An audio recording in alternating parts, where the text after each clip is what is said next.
कि मान लीजिए आप इनपुट में 100 केजी पोटैटो, ठीक, 100 किलो आलू आपने इधर से डाला और लेट से आपको 1 किलो सोना इधर से मिल गया, ठीक। मान लीजिए आपने एक्स को कितना रखा, 100 केजी पोटैटो, और वाई जो आ रहा है आपका 100 केजी पोटैटो। जब आपका इनपुट डाला गया तो output Y is equal to late से आया आपको 1 केजी गोल्ड,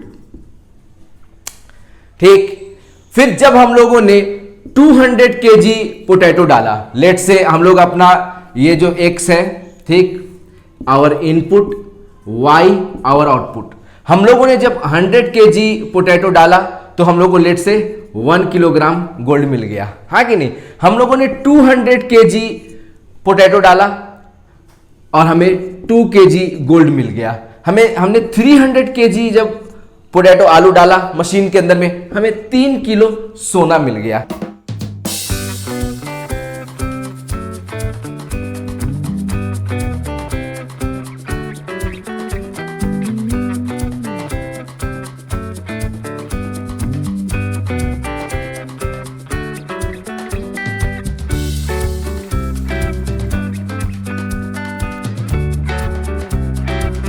कुछ चीजें ना बहुत फंडामेंटल होता है, बहुत बेसिक होता है और बहुत जरूरी होता है, जिसे हर किसी को आना चाहिए। मतलब जरूरी नहीं कि आप जेई के ही स्टूडेंट है तो आपको ये चीज आना चाहिए, आप नीट के स्टूडेंट है तो ये आपके लिए इंपॉर्टेंट नहीं है, नहीं।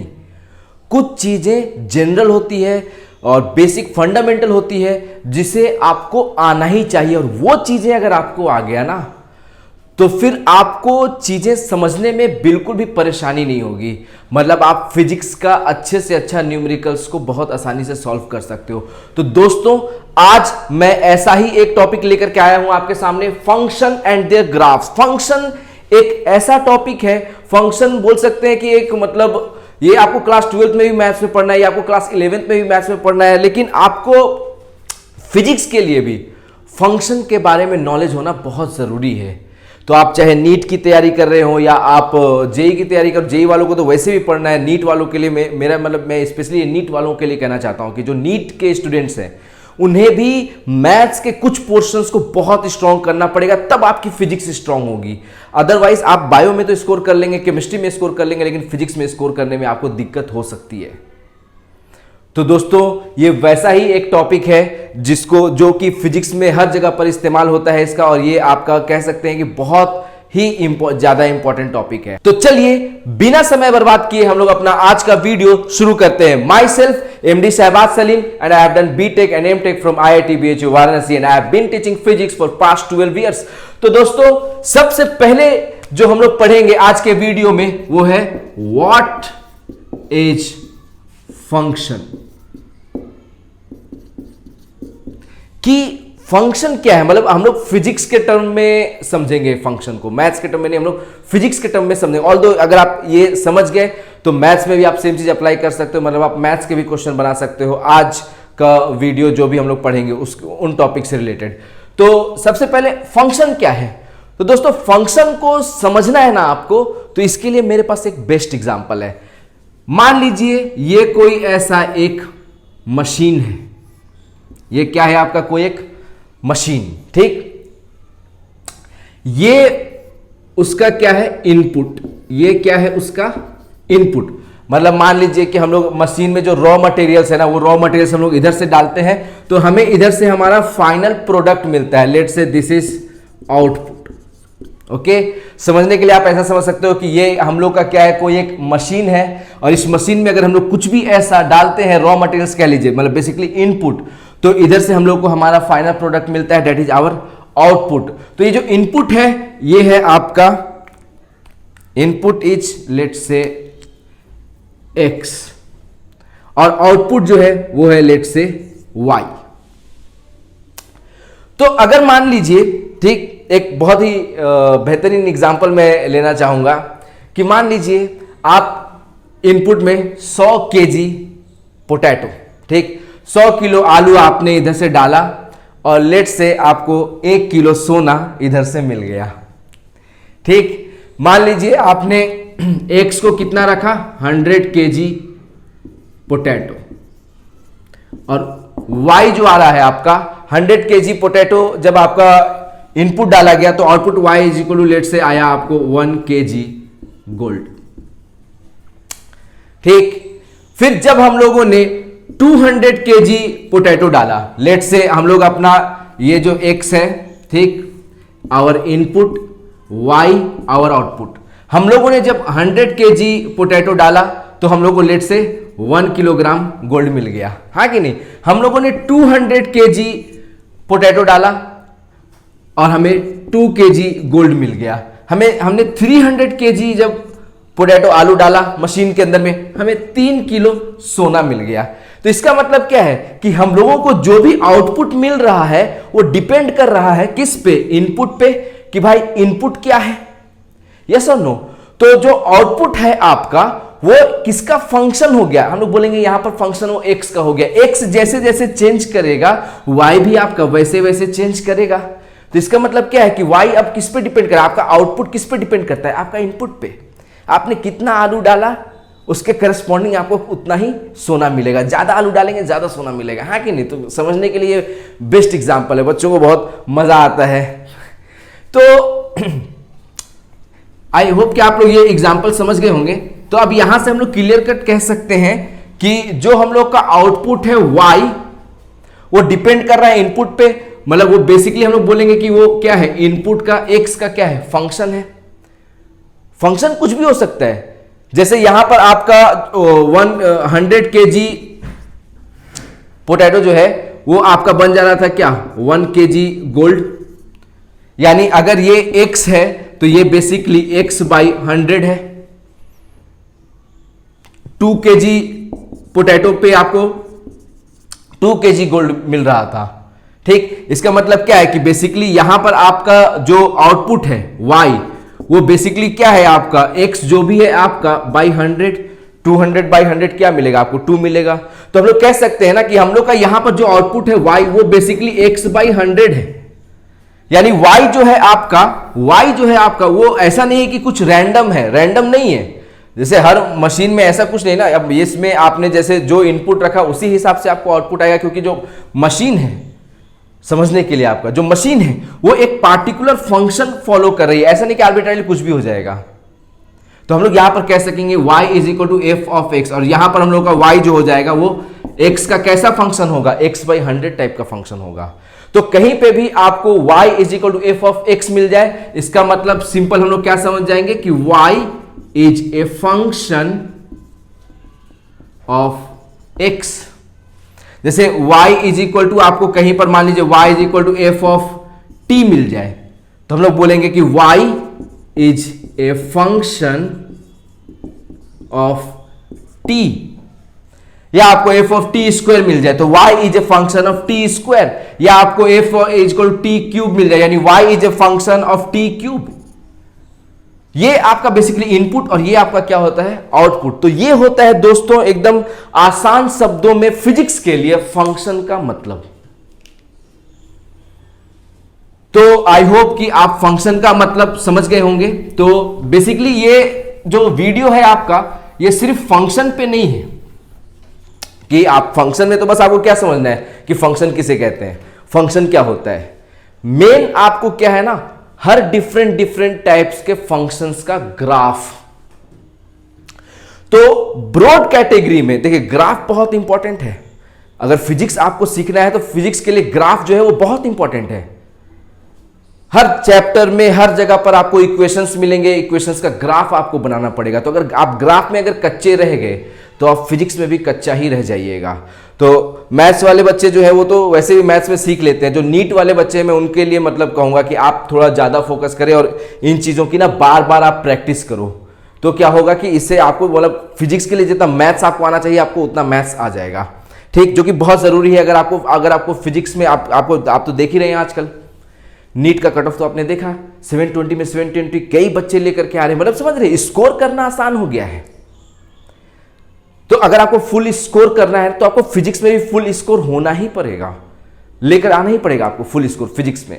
और फुल स्कोर लाने के लिए पूरी फिजिक्स आनी चाहिए। पूरी फिजिक्स आपको तब अच्छे से आ पाएगी जब आपको बेसिक मैथ्स अच्छे से आएगा, मैथमेटिकल टूल्स अच्छे से आएगा, ग्राफ्स अच्छे से आएगा।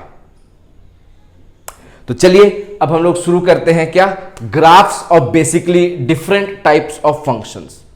तो ब्रॉड कैटेगरी में मैंने जैसे बताया ना y is equal to f of x.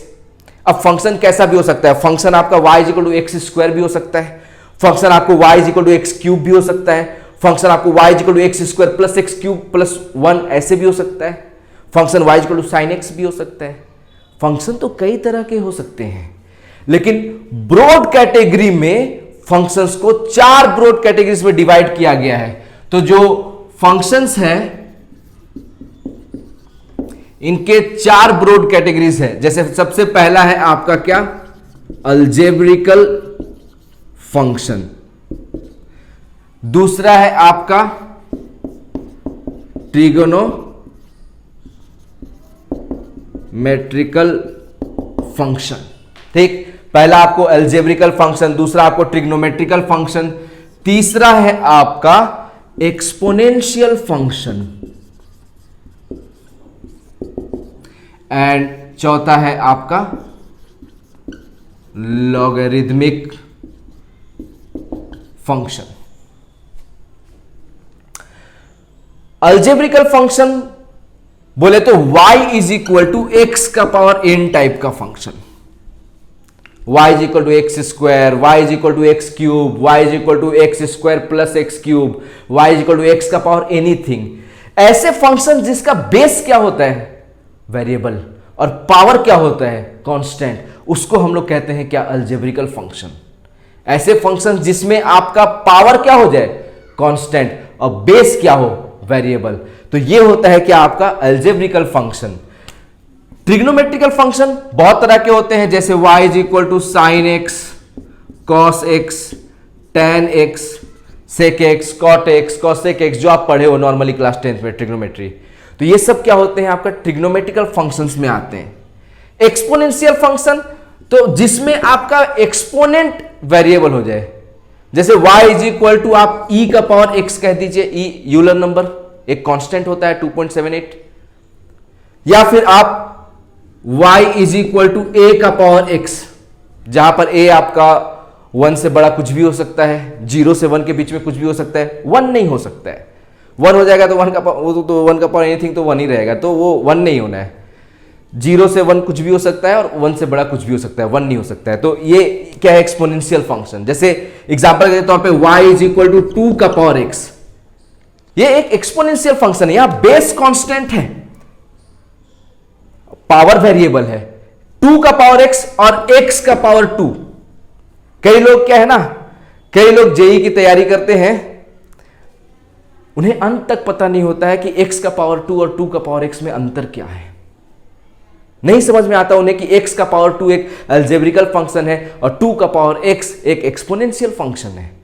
दोनों में अलग है ना, इसमें बेस कांस्टेंट है, इसमें बेस वेरिएबल है, इसमें पावर वेरिएबल है, इसमें पावर कांस्टेंट है। तो दोस्तों ये अलजेब्रिकल फंक्शन है और ये आपका एक्सपोनेंशियल फंक्शन है।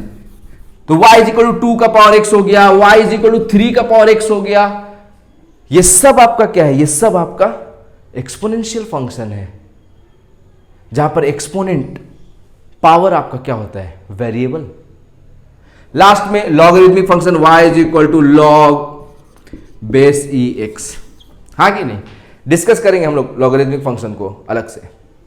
ठीक, तो आई होप कि फंक्शन आपको समझ में आ गया होगा कि फंक्शन क्या होता है, और फंक्शन के जो 4 ब्रॉड कैटेगरीज है ये भी आपको समझ में आ गया होगा। हम लोग ग्राफ्स भी जो पढ़ेंगे उन्हीं 4 ब्रॉड कैटेगरीज के फंक्शंस का ग्राफ पढ़ेंगे, और डिफरेंशिएशन, इंटीग्रेशन भी है जो हम लोग सीखेंगे, वो इसी सीक्वेंस में, इसी प्रकार से हर एक फंक्शन का, ये 4 फंक्शंस का बेसिकली हम लोग को डिफरेंशिएशन सीखना है, और इंटीग्रेशन भी।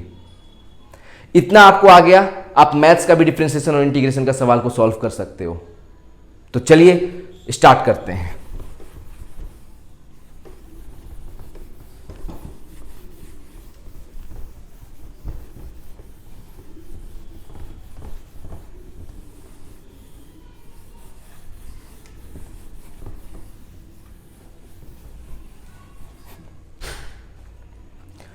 तो सबसे पहले हम लोग बात करते हैं किसका, अलजेब्रिकल फंक्शंस। एल्जेब्रिकल फंक्शंस बोले तो y is equal to x का पावर n टाइप का फंक्शन। एग्जाम्पल के तौर पे आप बोल सकते हैं y is equal to x, y is equal to x square, y is equal to x cube, या in general y is equal to कोई भी एक a x square plus b x plus c, quadratic equation जिसे आप कहते हो, वो भी एक क्या है, वो भी एक अलजेब्रिकल फंक्शन है। तो यहां पर दोस्तों हम लोग जो ग्राफ्स जो सीखेंगे, ठीक, वो अलजेब्रिकल फंक्शन तो देखो बहुत तरह के हो गए। y इक्वल टू एक्स भी एक अलजेब्रिकल फंक्शन है, y equal to x square भी एक अलजेब्रिकल फंक्शन है, y equal to x cube भी एक अलजेब्रिकल फंक्शन है। तो हम लोग graph y is equal to x square का सीखेंगे, क्योंकि इसका ग्राफ का यूज आपको फिजिक्स में बहुत जगह पड़ेगा। तो ग्राफ बनाने के लिए जो सबसे मतलब बोल सकते हैं सबसे बेसिक, सबसे फंडामेंटल, जो सबसे इंपॉर्टेंट मेथड है ना ग्राफ बनाने के लिए, हम लोग उस मेथड से ग्राफ बनाएंगे, ठीक। और ग्राफ बनाने के लिए हम लोग कुछ नहीं करेंगे, सबसे पहले अपना एक्सिस बना लेंगे, एक्स एक्सिस, वाई एक्सिस, और उसके बाद जो हम लोग क्लास 10th में यूज करते थे बॉक्स मेथड, सबका वैल्यूज निकाल के पुट करते थे, हम लोग यही करेंगे। तो जैसे फंक्शन क्या है, y equal to x square, x आपका इनपुट है, y आपका आउटपुट है। तो x को हम लोग पहले अगर जीरो रखेंगे, x को हम लोग जीरो रखेंगे, तो y की जो वैल्यू आ जाएगी आपका वो कितना आ जाएगा, जीरो का स्क्वायर तो जीरो ही होगा। फिर x को जब हम लोग 1 रखेंगे तो y कितना हो जाएगा, 1 का स्क्वायर 1 ही होगा। लेकिन अगर x को मान लीजिए हम लोग 2 रख दिए तो y कितना हो जाएगा, 2 का स्क्वायर यानी 4 हो जाएगा, ठीक। और अगर 1/2 रखे तो 1/4 हो जाएगा। अगर आप -1 रखोगे तो उसका स्क्वायर 1 हो जाएगा, आप -2 रखोगे उसका स्क्वायर 4 हो जाएगा। यानी ग्राफ जो है ना, y जो है आपका, y कभी निगेटिव वैल्यू देगा ही नहीं, y कभी एक्स एक्सिस के नीचे जाएगा ही नहीं, y हमेशा आपको एक्स एक्सिस के ऊपर ही रहेगा। x ग्रेटर देन 0 के लिए तो वैल्यू पॉजिटिव है ही, x लेस देन 0 के लिए भी वैल्यू आपका क्या रहेगा, पॉजिटिव। तो चलिए, x जब 1 था तो y भी आपका क्या था, 1 था। x जब 2 था तो y आपका 4 था। तो देख सकते हैं x थोड़ा सा ही चेंज किया, लेकिन y में कितना ज्यादा चेंज आ गया। 0 पे तो 0 ही था, ठीक। 1/2 पे आपका क्या था, 1/4 था।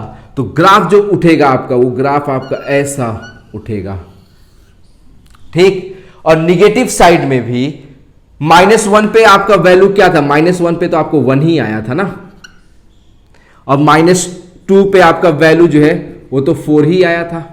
यानी ग्राफ जो होगा वो बेसिकली इसका एक मिरर इमेज हो जाएगा। ग्राफ क्या हो जाएगा आपका, एक मिरर इमेज, ऐसा, ठीक। जो आपका इधर रहेगा वही आपको इधर रहेगा। तो ये हो जाता है ग्राफ आपका किसका, y is equal to x square का। तो आई होप कि ये y is equal to x square का भी ग्राफ आपको समझ में आया होगा। बेसिकली जितने भी इंपॉर्टेंट ग्राफ्स हैं ना जो फिजिक्स में आपको पढ़ना होता है, मैं आज वो सारे ग्राफ्स आपको पढ़ाऊंगा। मैं आपको खुद ग्राफ को स्केच करना सिखा दूंगा कि ग्राफ को कैसे स्केच किया जाता है। आपको मेरी जरूरत ही नहीं पड़ेगी, मेरी क्या, आपको किसी की जरूरत नहीं पड़ेगी भाई। आपने अगर मेथड सीख लिया तो फिर तो आप खुद से ही कर सकते हैं चीजों को। अब हम लोग चलते हैं सेकंड। देखिए, मैं इसमें स्ट्रेट लाइन का ग्राफ्स इसलिए नहीं बता रहा हूं क्योंकि ऑलरेडी स्ट्रेट लाइन हम लोग पढ़ चुके हैं, ठीक। जस्ट जो तीसरा वीडियो था, ऊपर आई बटन पे क्लिक करके आप लोग मेरे स्ट्रेट लाइन के वीडियोस पे जा सकते हैं, जिसमें हम लोग मैंने आपको स्ट्रेट लाइन का ग्राफ बनाना सिखाया था। तो इसलिए स्ट्रेट लाइन नहीं पढ़ रहे हैं कि स्ट्रेट लाइन का जरूरत पड़ता है, वो अलग से पढ़ लिया। एक y equal to x square बोले तो क्वाड्रेटिक इक्वेशन था वो, तो उसका भी ग्राफ हमने आपको बता ही दिया। जो भी इंपॉर्टेंट होगा उसका ग्राफ मैं आपको बता दूंगा। नेक्स्ट जो फंक्शन हम लोग पढ़ेंगे, जिसका ग्राफ हम लोग पढ़ेंगे, वो है ट्रिगोनोमेट्रिकल फंक्शंस। ट्रिग्नोमेट्रिकल फंक्शंस में भी 6 तरह के होते हैं। साइन होता है, कॉस होता है, टैन होता है, सेक, कॉसेक, कॉट। सबका नहीं पढ़ना आपको, सबका आपको जरूरत नहीं पड़ता है। आपको जरूरत पड़ता है साइन का और कॉस का। तो हम लोग सबसे पहले पढ़ेंगे किसका graph, y is equal to sine x का ग्राफ। फिर से हम लोग सेम वही काम करेंगे, पहले अपना एक्सिस बना लेंगे, ये एक्स एक्सिस, ये वाई एक्सिस। तो दोस्तों साइन एक्स हो या कॉस एक्स हो, ये दोनों ही जो होते हैं ना, इनका वैल्यू जो होता है ना, वो आपका 1 से हमेशा छोटा होगा और -1 से हमेशा या फिर उनके बराबर होगा। यानी साइन एक्स की वैल्यू जो होती है वो -1 से 1 के बीच में ही लाई करती है। तो हम लोग समझ गए कि y जो है मैक्सिमम 1 हो सकता है और y मिनिमम -1 हो सकता है। तो हम लोग y एक्सिस में पहले जो +1 है ना, उसमें एक ऐसा लाइन ड्रॉ कर लेंगे। क्यों? क्योंकि इसके बाहर तो ग्राफ हमारा जाने ही नहीं वाला, उसके बाहर ग्राफ हम लोग का जाएगा ही नहीं। ग्राफ हम लोगों को क्या होगा, -1 से +1 के बीच में ही रह जाएगा। क्यों? क्योंकि हम लोगों का जो फंक्शन है ना, वो फंक्शन का रेंज ही -1 से 1 है। आप पढ़ोगे मैथ्स में आगे चल के, रेंज एंड डोमेन। रेंज का मतलब होता है कि फंक्शन कहां से कहां को जा सकता है, रेंज। तो ये जो sin x का फंक्शन है, ये -1 से 1 के बीच में ही रह सकता है। तो -1 से 1 के बीच में हम लोग को ऐसे लाइंस ड्रॉ कर देने हैं। अब फिर हम लोग क्या करेंगे, वही चेक करेंगे किस वैल्यू पे x का y कितना आता है। जैसे अगर हम लोग x को 0 रख दें तो y कितना आएगा, 0। साइन 0 कितना होता है, 0। x को अगर हम लोग मान लीजिए π/2 रख दें तो y कितना आ जाएगा, आपको बोलिए, 1। साइन 90 क्या होता है, 1 होता है। अब हम लोग π/2 से ना छोटा वैल्यूज रख करके देखते हैं। जैसे हम लोग x को ना π/3 रखें तो वैल्यू क्या होता है, √3/2। अगर हम लोग π/6 रखेंगे तो वैल्यू क्या होगा, 1/2। तो आपने जब x को 0 रखा तो y क्या हो गया, 0, और π/2 पे आपका वैल्यू क्या हो गया, 1। π/6 पे वैल्यू आपका क्या हो गया, √3/2।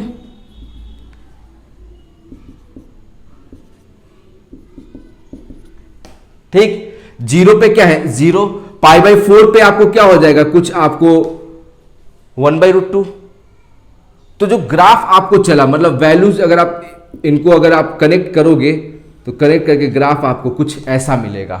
ठीक, फिर उसके बाद π/2 के बाद आपको साइन का वैल्यू क्या होता है, फिर भी पॉजिटिव ही होता है। आपको ट्रिग्नोमेट्री में बताया था कि साइन थीटा की वैल्यू फर्स्ट क्वाड्रेंट और सेकंड क्वाड्रेंट दोनों में क्या होती है, पॉजिटिव होती है। ठीक, तो फिर लेकिन वापस से आपको साइन पाई क्या हो जाता है, 0 हो जाता है। यानी वैल्यू 1 तक जा करके फिर क्या हो जाता है, 0 पे आ जाता है। थोड़ा सा इसको हम लोग रीड्रॉ कर लेते हैं।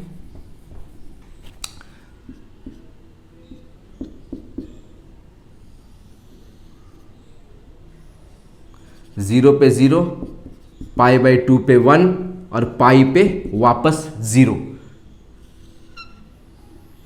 ठीक, उसके बाद 3π/2 पे आपका वैल्यू क्या हो जाता है, -1।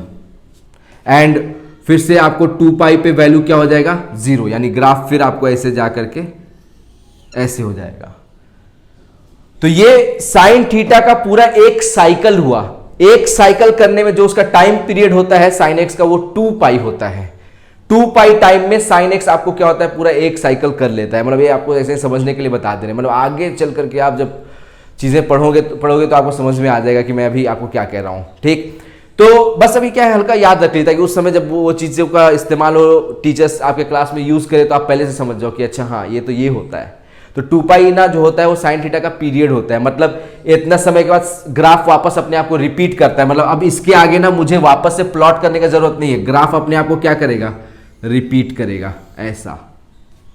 ठीक, सिमिलरली आपका अगर आप निगेटिव में जाओगे तो आपको पता है साइन ऑफ माइनस थीटा क्या होता है, माइनस साइन थीटा। तो इस साइड ग्राफ जो होगा आपको, वो आपको -π/2 पे -1 हो जाएगा और पाई पे आपको वापस से वो 0, -π पे वापस से वो 0 हो जाएगा। तो ग्राफ आपको इस साइड ऐसा, हाँ कि नहीं, ऐसा ग्राफ चलता है। तो आई होप कि आप लोगों को साइन एक्स का भी ग्राफ समझ में आ गया होगा कि साइन एक्स का ग्राफ कैसा है। आपका शुरुआत यहां से होता है, फिर आपको वापस एक साइकिल, 2 साइकिल, 3 साइकिल, ऐसे ही वो चलता चला जाएगा। डोमेन जो होता है साइन एक्स का वो -∞ से +∞ होता है। मतलब इधर भी पूरा ग्राफ -∞ तक जाएगा, उधर भी ग्राफ आपको +∞ तक जाएगा। तो दोस्तों ये है आपका क्या, साइन एक्स का ग्राफ। अब चलेंगे हम लोग दूसरा इंपॉर्टेंट ट्रिग्नोमेट्रिक फंक्शन,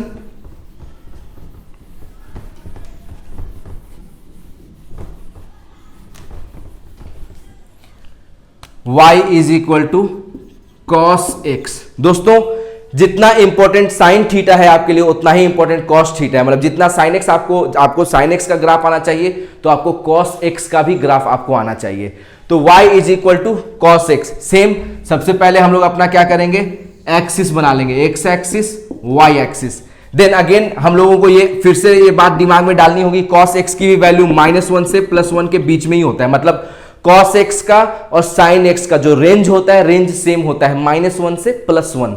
तो फिर से हम लोग +1 पे आपको एक ऐसा लाइन ड्रॉ कर देंगे और फिर -1 पे आपको सेम ऐसा एक लाइन ड्रॉ कर देंगे, ठीक। और फिर से नॉर्मल कुछ वैल्यूज हम लोग ले लेते हैं, जैसे x पहले आप ले लो 0, तो cos 0 आपका 1 होता है, यानी पहला डिफरेंस आपको sin x से यही मिल गया कि cos 0 जो होता है ना वो 0 नहीं होता है, वो बल्कि 1 होता है। और cos 90 आपका क्या होता है, 0, और -90 भी आपको क्या होता है, 0। तो इसका जो ग्राफ चलेगा आपका, वो ग्राफ आपका इसका ऐसा चलता है,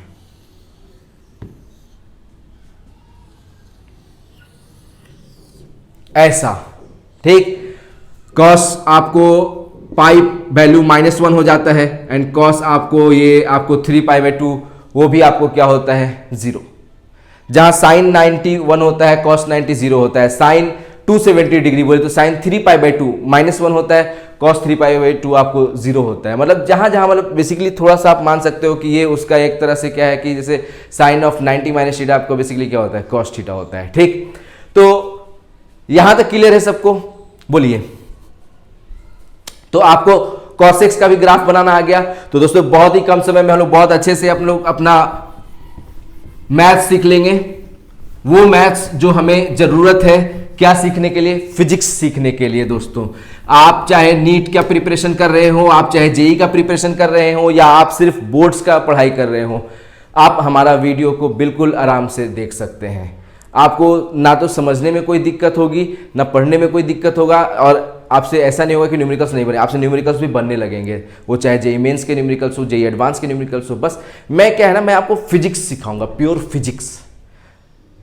मेंस हो, एडवांस हो, नीट हो, कुछ भी, कोई भी एग्जाम हो, आप क्वेश्चन अटेम्प्ट कर पाएंगे, आप सॉल्व कर पाएंगे, आप अगर फिजिक्स सीखेंगे तो। और मैं आपको सिर्फ ना प्योर फिजिक्स सिखाने आया हूं, कोई पार्टिकुलर एग्जाम पर्सपेक्टिव से नहीं, मतलब प्योर फिजिक्स। हाँ, लेकिन ये गारंटी है कि अगर आप प्योर फिजिक्स अगर सीख जाएंगे तो फिर क्वेश्चन चाहे किसी भी एग्जाम का हो, क्वेश्चन आप सॉल्व कर लेंगे। मैं खुद आपको जेई का, नीट का जो प्रीवियस ईयर के क्वेश्चन है वो खुद क्लास में आपको कर करके दिखाऊंगा, जब हम लोग जब रियल चैप्टर्स जहां से क्वेश्चंस आते हैं वो हम लोग जब पढ़ेंगे तब। तो ट्रिग्नोमेट्रिक फंक्शन का ग्राफ हम लोगों ने सीख लिया। अब हम लोग बात करते हैं थर्ड, एक्सपोनेंशियल फंक्शन। तो एक्सपोनेंशियल फंक्शन सबसे पहले y is equal to e का पावर x का हम लोग बात करते हैं।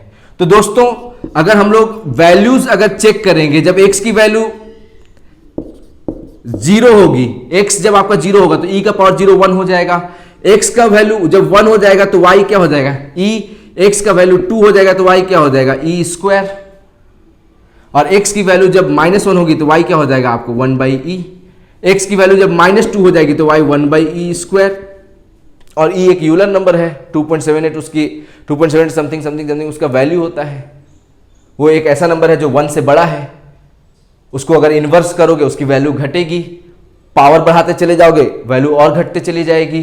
तो हम लोग यहां से ना मतलब एक ग्राफ का क्या किए, जैसे जो अभी मैंने जो बात आपको कही, मैंने जो बात आपको अभी कही कि भाई 0 पे वैल्यू क्या हो जा रहा है 1, और जैसे जैसे तुम x बढ़ा रहे हो 1 2 3 4 e square e cube, value भी क्या होगा, बढ़ते चला जाएगा।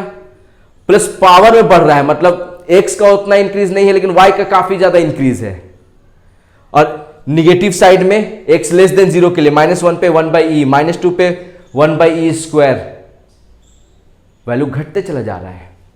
तो दोस्तों एक्सपोनेंशियल फंक्शन भी एक ऐसा फंक्शन होता है जिसका आउटपुट कभी निगेटिव नहीं होता है। मतलब ये फंक्शन का ग्राफ भी ना एक्स एक्सिस से ना ऊपर ही रहेगा, एक्स एक्सिस के नीचे कभी नहीं जाएगा। एक्सपोनेंशियल फंक्शन कभी भी आपको निगेटिव वैल्यू नहीं देता है। तो जब x की वैल्यू 0 हुई तो y 1 हुआ, x की वैल्यू जब 1 हुई तो y e हो गया, x की वैल्यू जब 2 हुई तो y e स्क्वायर हो गया। ग्राफ आपको ना कुछ ऐसा चल रहा है उस साइड, और इस साइड वैल्यू आपकी क्या हो रही है, डिक्रीज हो रही है, पावर आप बढ़ाओगे। देखो y इज इक्वल टू ई का पावर x है। जब x आपको -2 होगा, मान लो अगर x आपका क्या हो जाए -2, तो y e का पावर -2 यानी 1/e² हो गया। x की वैल्यू जब आप -3 रखोगे तो y e का पावर -3 यानी 1/e³ हो गया। आप इसमें और इसमें ज्यादा तो ये है ना, यानी इस साइड वैल्यू आपका क्या होगा, वैल्यू आपका घटते चला जाएगा और लास्टली आपको ग्राफ इंफिनिटी को जाकर के ऐसा टच करेगा जहां पर वैल्यू क्या हो जाएगी, 0, और इस साइड वैल्यू अल्टीमेटली इंफिनिटी हो ही जाएगा। तो आई होप कि आप y इज इक्वल टू ई का पावर x का भी ग्राफ समझ ही गए होंगे। अब इसी में बस थोड़ा सा चेंज करना है कि मैं अब जो दूसरा जो आपको ग्राफ पढ़ना है वो e का पावर -x। तो e का पावर -x का मतलब है कि वो बेसिकली 1/e का पावर x का ग्राफ हो जाएगा, यानी इसी ग्राफ का क्या होगा, उल्टा हो जाएगा। अगेन वैल्यू निगेटिव नहीं आएगा, वैल्यू निगेटिव नहीं आएगा, ठीक। इसका भी ग्राफ जो रहेगा वो x एक्सिस के ऊपर ही रहेगा, बस थोड़ा सा नेचर क्या हो जाएगा, चेंज हो जाएगा। क्योंकि अब यहां पर x आप निगेटिव डालोगे तो ये निगेटिव साइड उसको पॉजिटिव कर देगा, तो वैल्यू इस साइड अभी बढ़ेगा और इस साइड वैल्यू घटेगा, मतलब जस्ट इसका रिवर्स। इस साइड जो हो जाएगा आपका, मैं अलग कलर के पेन से बना दे रहा हूं, ठीक। ये जैसा गया है उसी का मिरर इमेज ले ले, और ये जैसे गया है उसी का मिरर इमेज ले ले, ठीक। तो ये ग्राफ हो जाएगा आपको e का पावर -x का, और ये ग्राफ हो जाएगा e का पावर x का। क्योंकि आप x समझ रहे हैं ना, x के आगे माइनस लग गया है। आप x निगेटिव रखोगे पॉजिटिव कर देगा, x पॉजिटिव रखोगे तो ये निगेटिव कर देगा, और निगेटिव में जैसे आप x को 2 रखोगे तो e का पावर -2 यानी 1/e², x को आप 3 रखोगे तो e का पावर -3 हो जाएगा, 1/e³। वैल्यू घटेगा जब x बढ़ेगा, और इधर x जब बढ़ेगा निगेटिव में तो वैल्यू भी बढ़ेगा आपका। तो बोलिए e का पावर -x का भी ग्राफ आपको समझ में आ गया, ठीक। दोस्तों अगर ना समझ में आए तो प्लीज आप हमारे टेलीग्राम चैनल को ज्वाइन कर सकते हो, लिंक आपका बायो में आपको मिल जाएगा, जहां पर आप अपना कोई भी क्वेरी हो आप अपना क्वेरी को रेज कर सकते हो। तो लास्ट आपका लॉगरिदमिक फंक्शन। दोस्तों मैं आपको a का पावर x का ग्राफ आपको नहीं बता रहा हूं और a का पावर -x का ग्राफ, क्योंकि उनका भी ग्राफ का जो नेचर होता है वो सेम e का पावर x और e का पावर -x के जैसा ही होता है। बस आपका जैसे a का पावर x में a की वैल्यू अगर 1 से बड़ी हो गई तो e का पावर x के जैसा होता है, और अगर 1 से छोटा हो गया या 0 से बड़ा हो गया, ठीक, तो आपको e का पावर -x के जैसा उसका ग्राफ होता है। तो दोस्तों वो आप मैथ्स में आप पढ़ोगे, फिजिक्स में आपको उसका उतना यूज आपको नहीं मिलेगा। फिजिक्स में मैक्सिमम जो हम लोगों को मिलता है वो e का पावर x का ग्राफ ही हम लोगों को मिलता है। a का पावर x का ग्राफ बहुत रेयर मिलता है, वो आप तब तक जब तक आपको फिजिक्स में मिलेगा तब तक आप लोग मैथ्स में उसको अच्छे से पढ़ चुके होंगे, जरूरत उसकी यहाँ पर उतना नहीं है। तो अब हम लोग बात करते हैं लास्ट में लॉगरिदमिक फंक्शन की। लॉगरिदमिक फंक्शन बोले तो y is equal to log base ex। Log का मतलब बेसिकली ऐसा होता है ना, जैसे अगर आपको मान लो लॉग 10,000 हो जाए, मान लो आपको ऐसा दिया हुआ है लॉग 10,000, मतलब 10 वहां पर क्या हो गया, ये जो है ये जो चीज है इसको हम लोग बोलते हैं क्या, बेस।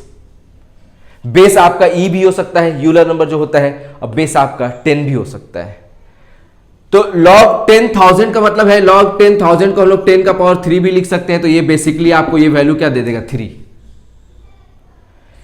क्योंकि इसका मतलब ही होता है कि 10 जब उधर जाएगा तो 10 का पावर 3 कितना होगा, ये जितना होगा वही यहां पर होगा।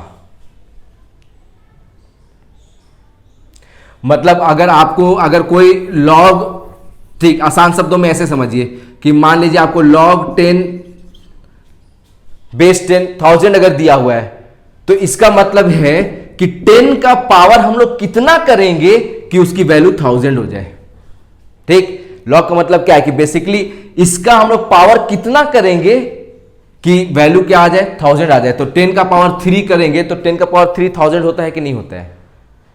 ठीक, तो ये होता है बेसिकली दोस्तों लॉग का मतलब कि किसी भी नंबर का पावर आप कितना करोगे, जैसे ई